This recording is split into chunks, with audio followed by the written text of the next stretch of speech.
At Saltash.net Community School, Chris Henderson is taking a Year 8 science class.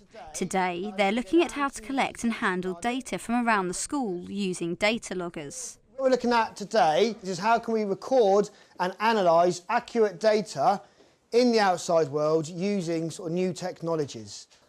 Now, what readings do you think we could take in the ponds? Temperature. Temperature? pH. pH, brilliant. Okay, I've got some pH probes and some temperature probes. And so remember to take a little picture as well with the camera of the area, and then you can put a picture in, you can save that, cut and paste it into your Excel, so you've actually got a picture of where you took the data for when we come back up here.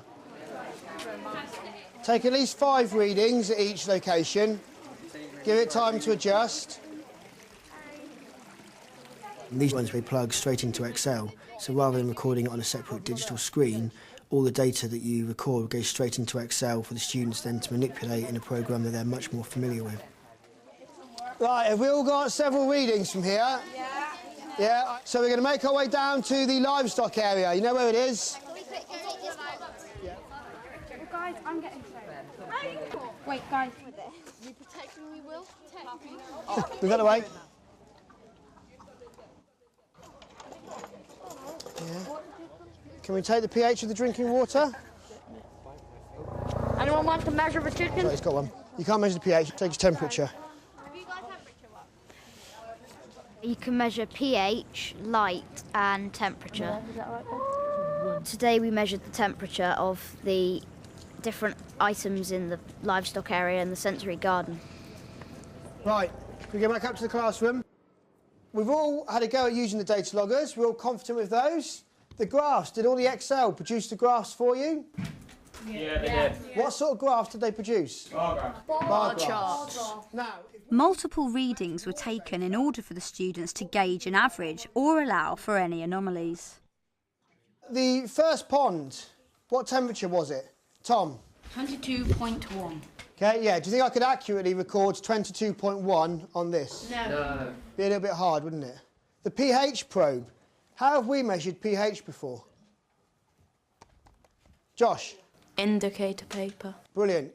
The pH readings we got with this were like 7.94, 6.28. Could I get a reading like that with indicator paper? No. Okay, it'd always be about 6 or 7. With these, you get the decimal places, which makes them much more accurate. I have enjoyed using the data loggers today, and it's better than using pen and paper because you can get more accurate readings. So if you're using the pH, if you did it by yourself, you'd only get a reading of, say, 7 or 8. Whereas if you do it with a computer, it can get a very precise reading, like 7.361. We're using a lot more new technologies, computers in lessons. They're becoming a lot more familiar with a lot of these programmes, and it's a lot more skills transferable to jobs in the business world and higher education. For teachers who might be wary about using ICT, these data loggers we use are very easy to use. I think we also need to remember that we're always sort of encouraging the children to take risks. And I think if we want them to do that, we have to do that ourselves and take a risk and try these new technologies ourselves.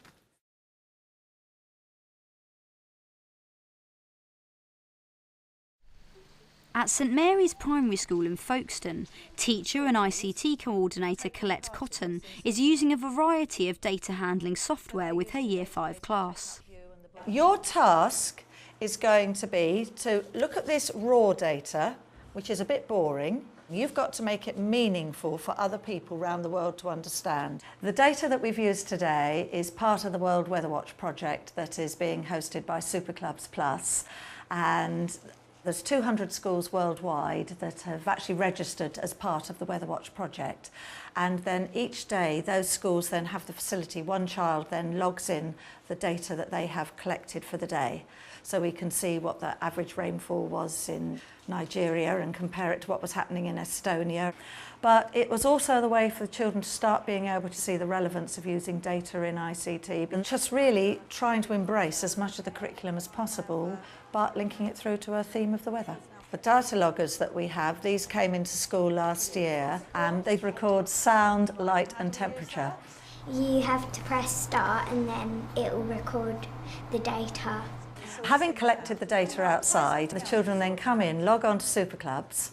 They will then input onto the survey what their weather findings for the day are, and then that will be uploaded. Today's lesson, I was trying to show the children how they can use this actual raw data which has come in off a spreadsheet, and how they can then make it more graphical and easier to understand. This one here, I'm going to put countries. So I'm going to choose one country, I'll put Denmark. So the Too Simple programme we use to calculate involves the children being able to put in very basic data. They can then turn that into a graph. We also used a data programme called To Investigate. So a hot day, getting warmer, very humid. That's really good. So you've got a different, can you see how it's sorted it all there then? Is that quite clear, do you think, Aidan, the way it's sorted it? Yeah, it's really clear. Another programme we use is the Texties starting graph, which is very simple. And that was actually easier than the Too Simple for children to do their written comments afterwards. So if we now write something that you found out, you could write something about the rainfall, you could write something about the clouds. I think the children, having done these programmes, they've now learnt the basic skills, so they will be able to think, oh, I could use this database for doing this, I could use that programme for doing this. And because also now in schools we do a lot more collaborative work and using our creative curriculum, the children, when they're working together in projects, will be able to think, oh, well, we could put a database in here, we could put the graphics from that in, we could do this, and it gives them a wider range of material that they can use in their everyday working and learning in school.